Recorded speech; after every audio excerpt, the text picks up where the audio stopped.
TV 그 프로 중에 가끔 제가 이렇게 좀 유익하다 싶어서 볼 때가 있는데, 옥탑방의 문제아들이라는 프로가 있어요. 네, 연예인들 나와가지고 초대 또 손님 나와서 제시된 문제를 같이 푸는 건데, 아주 그 문제들이 참 유익한 문제들이 많이 나오는데, 그 중에 한 문제가 이런 문제가 나왔었어요. 한번 여러분 맞춰보시면 좋을 것 같은데, 50대 이상의 시니어들, 그러니까 중장년층들의 수명을, 건강을 결정짓는 무엇이 있다. 이것이 있는 사람과 이것이 없이 사는 사람을 비교했는데, 이것이 있는 사람이 이것이 없이 사는 사람에 비해서 건강하고 오래 살더라. 이 미시건대 그 연구팀이 조사한 결과를 근거로 이 이야기를 냈어요. 이것은 무엇일까요? 라고 이렇게 질문을 했어요. 뭐 여러 얘기가 나왔었지만은 어떻게 생각되세요? 이것이 있는, 그러니까 중장년층을 우선 조사를 했는데, 이것이 있는 사람과 이것이 없이 사는 사람. 근데 이것이 있는 사람이 이것이 없이 사는 사람보다 훨씬 건강하게 오래 살더라. 이게 무엇인가? 라는 질문이었는데, 오늘 설교 제목에 힌트가 있습니다. 뭘까요? 목적. 예. 거기에 하나 더 붙였는데, 삶의 목적입니다. 그러니까 삶의 목적을 가지고 그렇게 살아가는 사람들은 훨씬 더 건강하게 오래 살더라는 거예요. 그런데 삶의 목적이 없이 그냥 하루하루를 그냥 무기력하게 그렇게 살아가는 사람은 훨씬 더 건강하지가 못하고 단명하더라 이거예요. 훨씬 더. 우리 처음 가족 여러분들은 삶의 목적이 분명하잖아요. 이런 면에서 우리 그리스도인들이 확실히 건강할 수밖에 없어요. 그리고 또 우리 각각의 삶 속에서도 참 중요해요. 한번 냉정하게 나 자신하고 질문해 볼 필요가 있죠. 나의 삶의 목적은 뭔가? 나는 오늘도 분명한 삶의 목적을 가지고 살아가고 있는가? 이거 한번 생각해 볼 필요가 있어요. 그런데 여러분, 여기서 하나 또 우리가 생각해야 되는 게 있는데, 목적과 목표는 구분이 돼야 돼요. 근데 때로는 목표를 목적으로 착각하고 살아가는 사람들이 많아요. 아, 나는 분명한 목적을 갖고 산다 그러는데, 예를 들면 이렇잖아요. 공부를 하는 학생이 나는 열심히 공부해갖고 서울대학에 들어갈 거야. 이거는 목적일까요? 목표일까요? 목표예요, 목표. 서울대학교 들어가서 뭐 어떻게 하겠다는 거예요? 왜가 중요하잖아요, 왜. 근데 그냥 서울대학교 무조건 들어가겠다. 그 다음은 들어가서 생각하겠다는 거예요. 이게 목적과 목표를 혼동하는 거예요. 이런 삶은 조금 안타까울 수 있어요. 열심히 사업을 하고 열심히 돈을 벌어요. 나는 올 한 해 동안 10억의 목표를, 10억의 매출을 올리겠다. 이거 목적이에요, 목표예요? 목표입니다, 이거. 근데 이 목표를 놓고 막 죽으라고 온몸을 다 바쳐 사는데, 중요한 건 뭐예요? 목적을 생각 못 한 거예요. 그렇게 벌어갖고 뭘 할 건데? 건강하고 행복하게 살려고 하면은 그 목표를 이루는 과정에서 건강을 돌봐야죠. 근데 이 목표와 목적이 혼동이 돼서 이런 일이 벌어지는 거예요. 예를 들어 다이어트. 나는 이번 달 한 달 동안 10kg를 빼야 되겠어. 마음 먹었어요. 이거는 목표죠. 목적은 뭐예요? 건강을 위해서 그런 거라고. 근데 이 목표를 세워놓고 이걸 하다가 건강을 잃어버리는 경우도 있어요.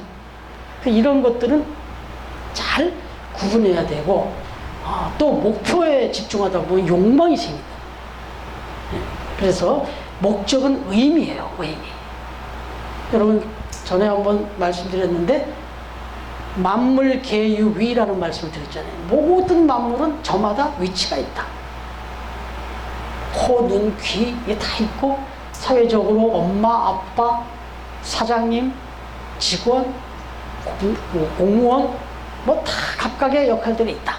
위치가 있다. 그랬는데, 여기에 필연적으로 따라붙는 게 존재론적인 문제라면, 여기에 아주 목적론적으로 분명히 따라붙는 게 있어요. 그거는 제가 만들어보지 않는데, 만물 계유이라는 단어는 있던데 이걸 좀 붙인 단어가 없어서 좀 말씀을 준비하다 생각해 보니까 만물 계유 사라 이렇게 붙일 수 있겠더라.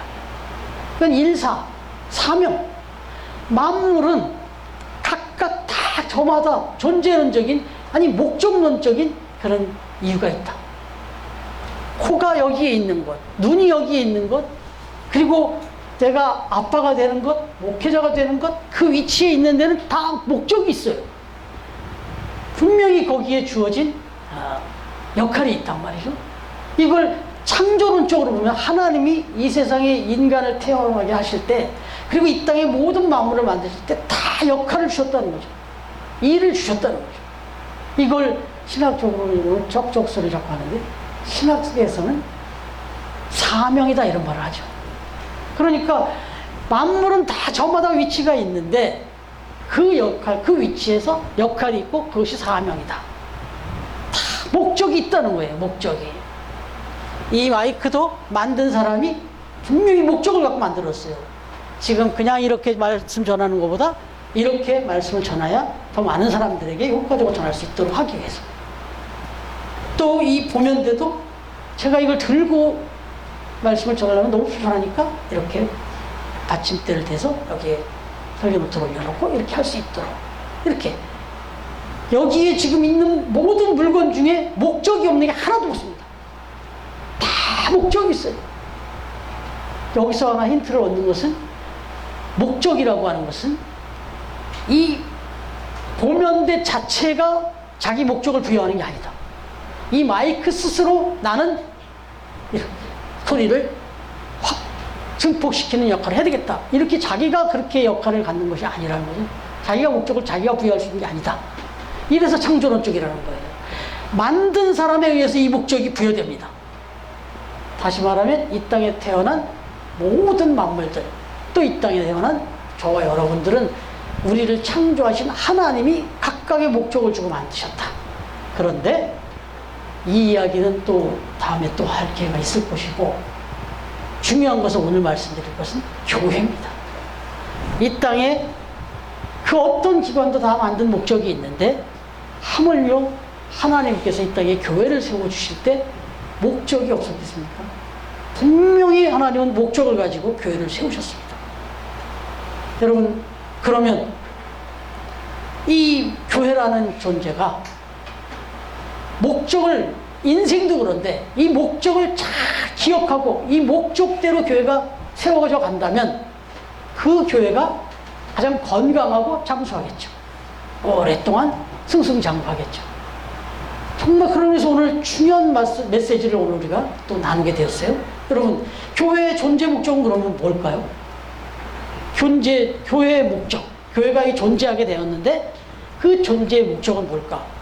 여러분, 이 교회의 존재 목적에 대해서는 제가 관심이 많았죠. 이 교회의 존재 목적이, 교회론에 대해서는 정말 교회가 어떤 곳이고 뭘 해야 되는지 생각을 많이 했는데 벌써 수년 전에 제가 세미나를 간 적이 있어요. 세들백 교회 이야기라고 아주 유명한 교회 그 목사님, 리고렌 목사님이 오셔갖고 상암 월드컵 경기장에서 그 수만 명이 모인 곳에서 세미나를 했어요. 컨퍼런스라는 걸 했는데 그때 제가 참석을 해가지고 제 기억으로 한 4일 했던 것 같아요. 한 4일 동안 했던 것 같은데 아주 제가 이걸 다시 꺼내보게 됐는데 이 목적이 이끄는 교회라는 제목으로 했었어요. 이분이 더 유명한 것은 목적이 이끄는 삶이라는 책을 발간했는데 수백만 부가 팔렸어요. 아마 지금 한 1000만 부 이상 팔렸지 않았나 싶을 정도로 믿지 않는 사람까지도 베스트셀러가 됐어요. 교보문고에 가서도 이게 1위였었어요. 그냥 교회 다니는 사람 아니던 사람이다. 근데 여기에 보면 창조론적인 목적론이 나오죠. 여러분, 여기에 나오는 이야기를 좀 들으면 이 목사님은 뭐라고 말하냐면 위대한 계명이 있고 위대한 명령이 있다. 이 두 가지가 교회를 향한 가장 큰 목적이다. 이렇게 말합니다. 이 땅에 교회가 감당해야 될 목적, 잊지 말아야 될 목적이 있는데 하나님이 위대한 계명을 주셨고 그 다음에 위대한 명령을 줬다. 그 두 가지가 뭐냐? 마태복음 22장 37절부터 40절까지인데 잘 아시는 말씀. 내 마음을 다하고 목숨을 다하고 뜻을 다하여 주 너의 하나님을 사랑하라 하셨으니 이것이 첫째 되는 계명이요 둘째도 그와 같으니 내 이웃을 내 자신같이 사랑하라 하셨으니 이 두 계명이 온 율법과 선지자의 강령이라. 이게 이 땅의 성도들에게, 이 땅의 교회들에게 주신 위대한 계명이라는, 명령이라는 겁니다. 위대한 계명. 그리고 덧붙여 위대한 명령을 또 주셨는데 그게 마태복음 28장 19절에서 20절인데 그러므로 너희는 가서 모든 민족을 제자로 삼아 아버지와 아들과 성령의 이름으로 세례를 베풀고 내가 너희에게 분부한 모든 것을 가르쳐 지키게 하라. 볼지어다 내가 세상 끝날까지 너희와 항상 함께 있으리라. 이 두 말씀 속에 교회를 향한 명령과 본질이 들어있다 이렇게 말해요. 근데 이걸 조금 제가 정리를 다시 해드리면 첫 번째는 내 마음을 다 하나님 사랑하는 거예요. 그리고 내 이웃을 내 자신처럼 사랑하라는 거예요. 결국 위대한 계명은 뭐냐? 하나님을 사랑하고 이웃을 사랑하라는 거예요. 이게 교회가 해야 될 일이에요.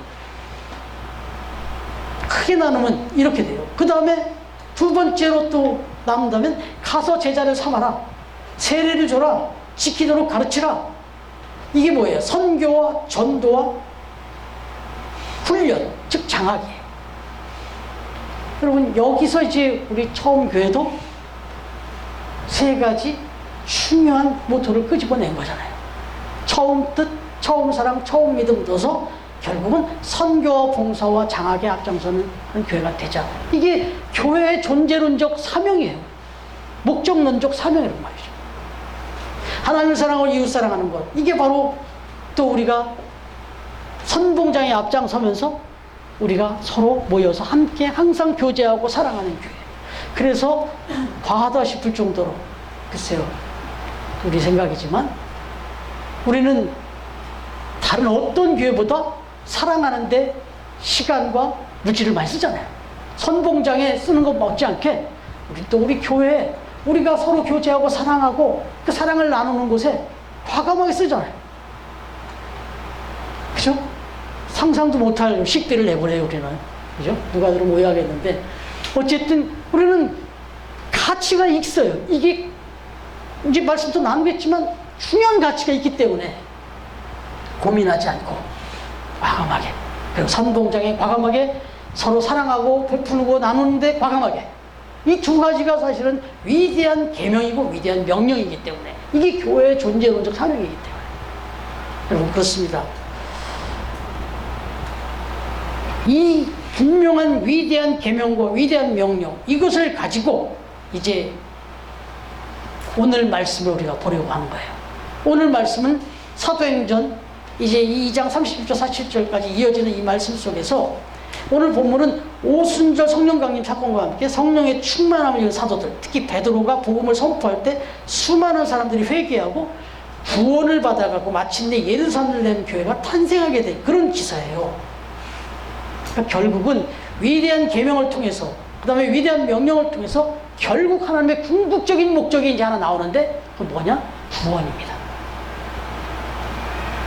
선봉장에 앞장서고 그리고 서로가 사랑과 봉사로 또 교제로 이렇게 충만해지고 이것을 통해서 결국은 이루어가는 목적이 뭐냐?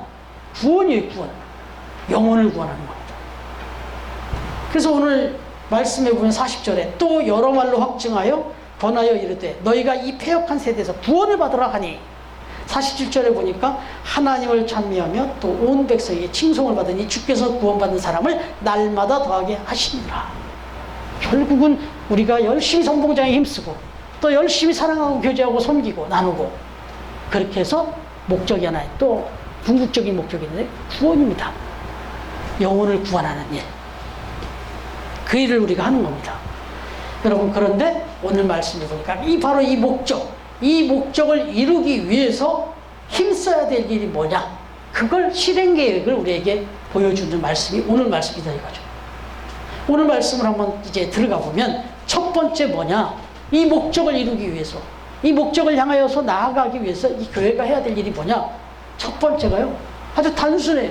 모여야 된다는 거예요.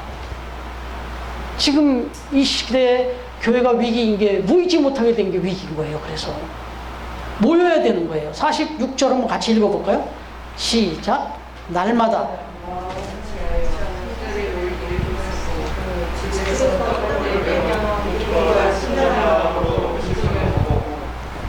42절도 읽어볼까요? 시작.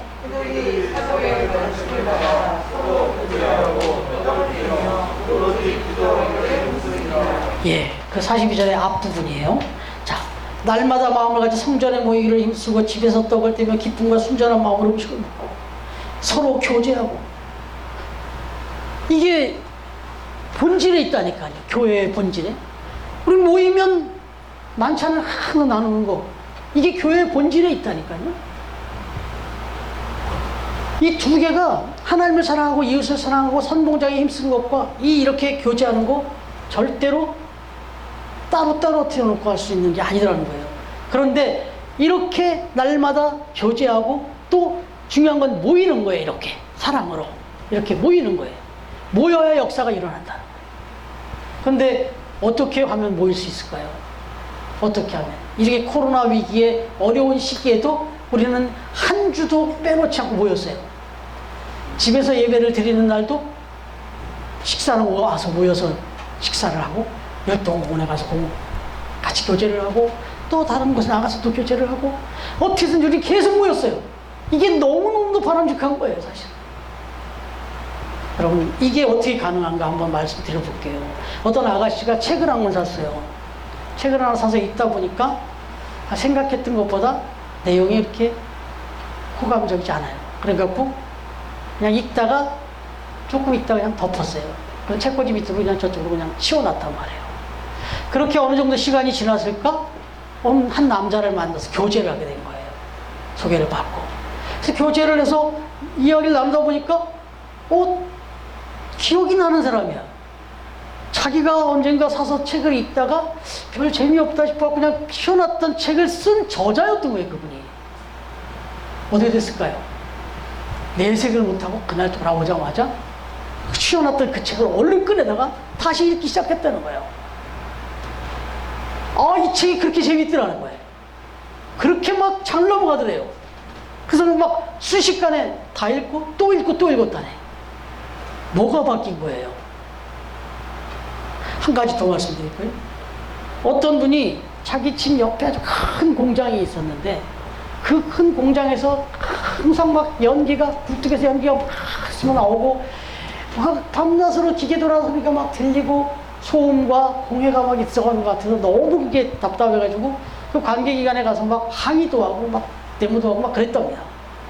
그러나 뭐 이게 그러는 가운데 뭐 이게 그렇게 쉽게 해결되지는 않았는데 어느 날 이분이 주식을 이렇게 샀는데 그 주식을 샀는데 자기의 주식을 이렇게 관리해주는 매니저가 유망한 주식이라고 주식을 사줬는데 그 받아본 주식에 보니까 자기네 집 바로 옆에 있는 그 회사더라는 거예요.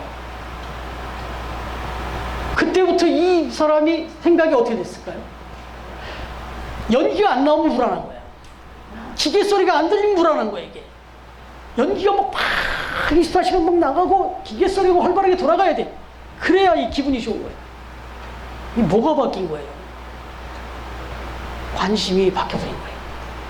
상황이 바뀌어버리니까 관심이 바뀌어버리니까 다시 말하면 이 여인은 사랑하게 되니까 또 이 공장 옆에 사는 분도 관심이 증폭되니까. 여러분, 교회도 마찬가지예요. 교회를 사랑하고 교회에 관심이 깊어지면 오지 말아도 와요. 우리 처음 교회 주중에 그냥 타게 오시잖아요. 우리 수시로 오시잖아요. 수시로 오셔서 우리가 교회가 건물이 없는 교회인가 좀 착각할 정도로 정말 주중에 얼마든지 문이 열려있고 얼마든지 오시면 제가 한번 쉬어봤어요. 메뉴가 40가지가 넘더라고. 제가 아직 못 먹어본 메뉴가 너무 많다는 걸 어제 알았어요, 어제. 그래서 오늘은 안 먹어본 메뉴를 먹으려고 그러는데, 여러분, 그냥 와서 같이 이야기 나누고, 교제하고, 이게 하나도 어렵지 않아요. 왜? 사랑하니까. 관심 있으니까. 또 성도들 만나는 게 너무 즐거워요. 왜? 사랑하니까. 그러면 모이는 거 하나도 어렵잖아요. 중요한 건 결국 하나님이 사랑하라는 거예요. 그래서 모이라는 거예요. 사랑한다면 모여라. 모이면 사랑하게 된다. 이렇게 되는 거예요. 몸이 멀어지면 마음도 멀어지잖아요. 여러분, 그렇게 모이면 결국 그 모여가지고 모이면 역사가 일어나는 거예요. 모여서 무슨 얘기할 거예요?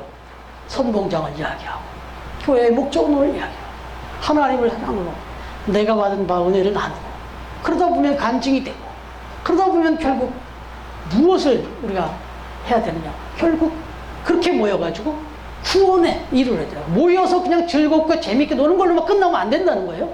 교회의 목적은. 그 다음에 두 번째는 42절 말씀 같이 한번 읽어볼까요? 시작.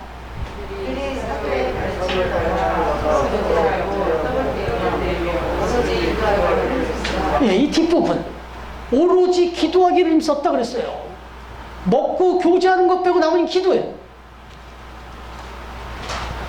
교회는요 모여야 돼요. 그리고 교제하고 사랑해야 돼. 그 다음에 해야 될 기도가 있는데 기도예요. 기도.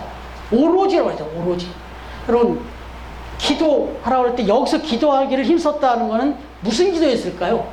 아, 건강을 위해서, 뭐 우리 가족을 위해서, 뭐 내 사업을 위해서, 뭐 이런 기도였을까요?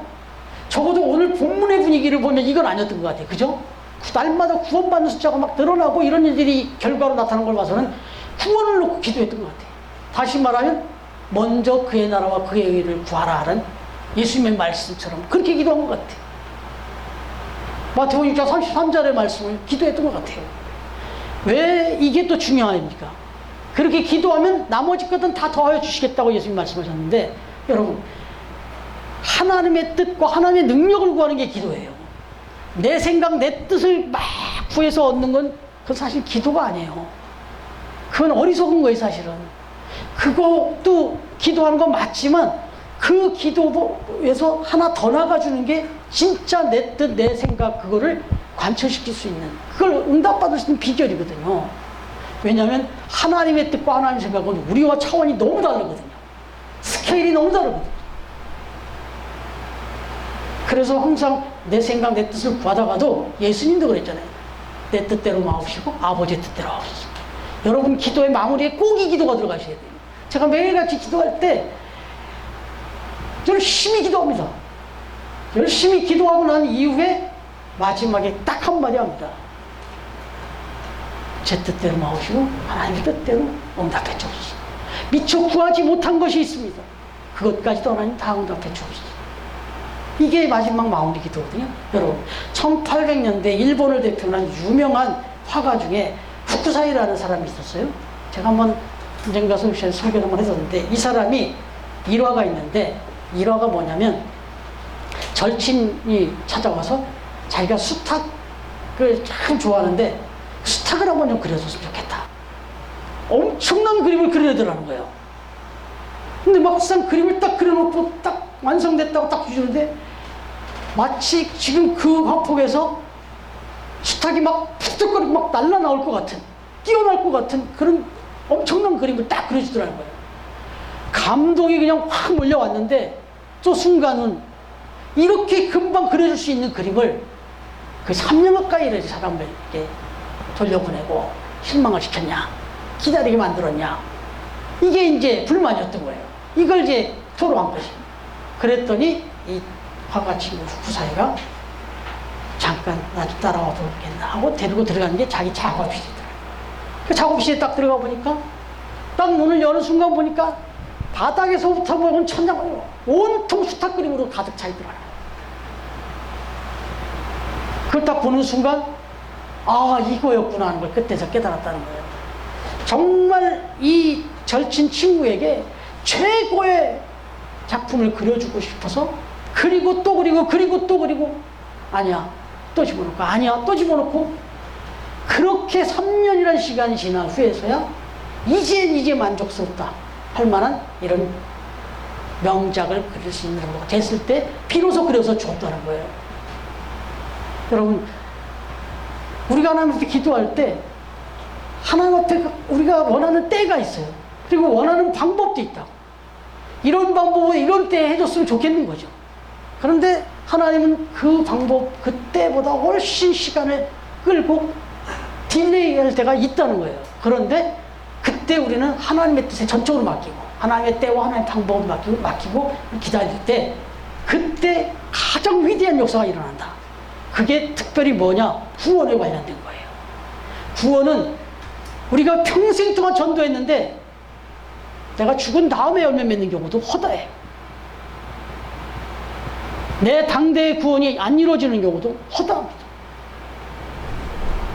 하나님의 뜻을 구하면서 절대로 이 복음을 전하면서 힘들고 괴로운 일이 있을 수 있는데 실망하지 말고 끝까지 기도해야 된다는 거예요. 기대하고 기도하고 기다리라. 이거예요.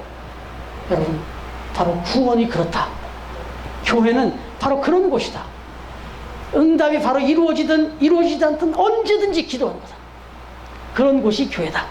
그것도 우리의 개인의 삶의 어떤 영달을 위해서가 아니라 구원을 위해서, 하나님의 나라를 위해서 그렇게 기도하는 곳이 교회다. 그거예요. 그리고 마지막으로 40절, 47절 한번 같이 읽겠습니다. 시작. 또 여러 말로 확증하며 권하여 이르되 47절 하나님을 찬미하며 또 온 백성에게 칭송을 받으니 주께서 구원받는 사람을 날마다 더하게 하시니라. 아멘. 여러분, 전도입니다. 선교입니다. 결국 교회는 모여서 기도하고 그리고 선도하는 거예요. 선교하는 거예요. 선봉장에 힘쓰는 겁니다. 우리가 간접적으로도 후원하고 지금도 우리가 후원하는 그 현장에서는 날마다 놀라운 일이 벌어지고 있잖아요, 지금. 그리고 또 우리가 기회가 되면 내 삶의 자리에서도 전도하고 선교하고 이 일을 계속 이루어가야 한다는 거예요. 여러분, 이렇게 이루어갈 때 하나님은 날마다 구원받는 백성들을 계속해서 더하여 가더라. 이게 참 기가 막힌 역사가 우리에게 이것을 증명해주고 있는데, 이 기독교 인류 역사에서 이 복음을 전하라고 맡겨주신 나라들이 크게 세 나라가 있어요. 시간 관계에서 조금 빨리 설명을 드리면, AD 4세기부터 로마는 온 세계를 지배했습니다. 로마가 온 세계를 지배하기 전, 그 전부터 정복했지만 4세기 때부터 정말 거의 1000년 동안을 지배했어요, 로마가. 근데 이 시기가 어느 시기였냐? AD 313년 콘스탄틴 왕제가 기독교를 공인을 합니다. 근데 이때만 해도 이 공인은 뭐냐면 더 이상 앞으로는 너희들을 핍박하지 않겠다는 뜻이었어요. 그러나 이게 380년에 가서 국교화가 돼요. 국교화는 뭐냐면 공인해 준 게 아니라 이제는 예수를 안 믿고 교회를 안 다니면 핍박하겠다는 그런 선포였어요. 그래서 이 로마가 정복하는 나라마다 전부 예수를 믿게 만들었어요. 예수를 안 믿고 교회를 안 다니면 직장을 다닐 수가 없었고 관직에 오를 수가 없었어요. 그 정도로 이게 너무 심했는데, 이렇게까지 하면서까지 이 로마가 온 유럽을 복음화합니다. 그때 로마의 역사는 찬란했어요. 그러다가 이게 영국으로 넘어가요. 영국으로 넘어가서 영국의 역사 한 500여 년 동안 기독교 역사가 아주 왕성하게. 여러분, 우리나라에 토마스 선교사라는 분이 들어왔어요. 1866년에 우리나라 최초 선교사가 들어왔는데, 이분이 어디서 파송됐냐면 로마에서, 이 영국에서 파송됐어요. 그럴 정도로 영국은 선교에 완전하게 미쳐 있었어요. 이렇게 500년 동안 기독교 역사를 주관하는 동안 영국은 해가 지지 않는 나라 소리를 들었어요. 물론 그 영향력을 준 것 같고 노예를 착취하고 나쁜 짓도 많이 했지만, 어쨌든 하나님은 하나님의 역사를 이루기 위해서 500년이라는 역사 동안 영국을 강건하게 했어요. 그 지금 영국 어떤지 아시죠? 영국 지금 비참합니다. 이슬람이 휩쓸어 버렸고 좀 그래요. 이게 어디로 넘어가냐면 미국으로 넘어갔어요. 미국으로 넘어가서 정말 이 미국이라는 나라도 1884년이죠. 알렌, 언더우드, 아펜셀러 선교사들을 우리나라에 파송할 정도로 전 세계의 미국의 선교사를 다 파송해요. 지금도 미국은 전 세계적으로 선교사를 가장 많이 파송한 나라예요. 여러분, 지금 이 땅에서 가장 강대한 나라가 어디예요? 미국이에요. 여러분, 이 세계 역사를 봐도 하나님이 정말 원하시는 게 뭐고, 하나님이 지금 역사하시는 것이 어떤 중심으로 역사하는지 알 수 있잖아요. 여러분, 그러나 지금 미국도 이제 참 많은 자유와 물결이 들어왔는데, 여러분, 이게 지금 어디로 넘어왔다고요? 영국에서 넘어오고 미국에서 넘어와서 우리나라로 넘어왔어요. 여러분, 우리나라의 역사가 지금 대개년 역사 속에 엄청난 지금 5,000년 역사를 다 무색하게 하는 정말 찬란한 지금 시대를 받고 있죠. 여러분, 이게 뭐 때문일 것 같아요? 좀 안타까우긴 한데 10여 년 전만 해도, 한 15년 전만 해도 미국 다음으로 선교사를 많이 파송했던 나라가 대한민국이에요. 제가 좀 자료를 봤더니 올 3월에 나온 통계가 168개국에 22,259명을 파송했네요. 선교사를. 근데 이게 누가 온 줄알면 한 4,000명이 줄어든 거라고요. 근데 자꾸 줄어들고 있다는 거예요. 여러분, 지금 뭐 G7이니 뭐 우린 경제 12대국이니 뭐 이런 거 정말 이거 말도 안 되는 역사를 지금 우리나라가 써가고 있는데, K-팝 한류를 넣어갖고 뭐 문화가 꼽히고 난리가 나는데, 이거 지금 로마와 영국과 미국의 역사를 보면 이게 어떤 의미인지 알 수 있어요. 그런데 지금 우리나라가 선교사가 자꾸 줄어들고 있고 지금 6위로 10위로 떨어지고 있어요. 여러분, 정말 본질의 모름지를 우리가 반드시 빼놓고 정말 신경 써야 되는 것. 바로 여기에 사명을 갖고 있는 게 교회다. 여러분, 우리 교회의 존재 목적, 정말 막대한 사명을 갖고 있습니다. 이 나라 이 민족의 운명은 교회에 달렸어요. 저와 여러분에게 달렸다는 사실을 우리가 생각하면서 정말 우리 처음 교회 선봉장에 앞장서고 처음부터 처음 사랑, 처음 믿음을 가지고 서로 교제하면서 한 영혼이라도 구원하는데 쓰임받는 존재 운적, 바로 이 목적이 이끌어가는 처음 교회가 되어지기를 주님의 이름으로 축원합니다. 기도하겠습니다.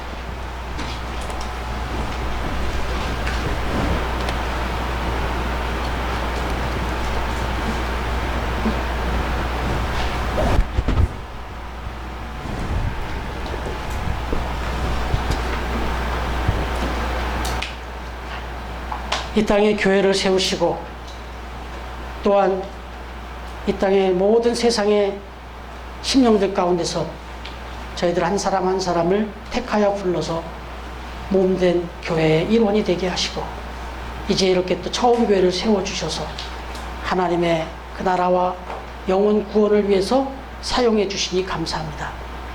목적이 이끄는 교회, 바로 처음 교회가, 그리고 이 땅의 모든 교회들이 그런 교회들이 다 되어줄 수 있도록 주님 축복하여 주시옵소서.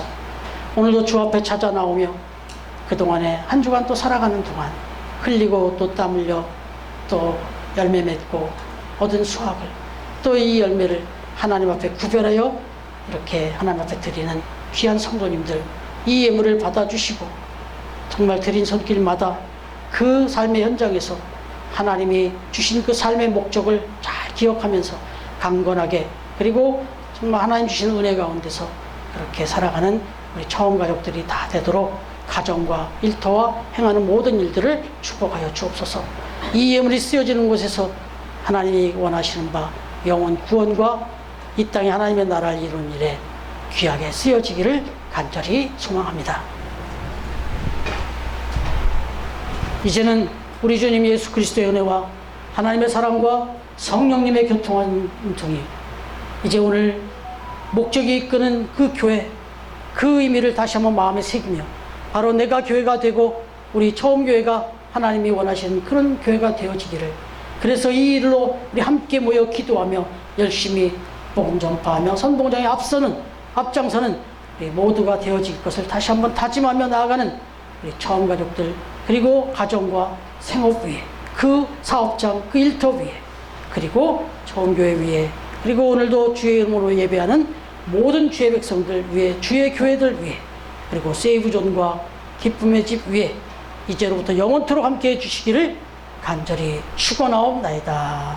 아멘.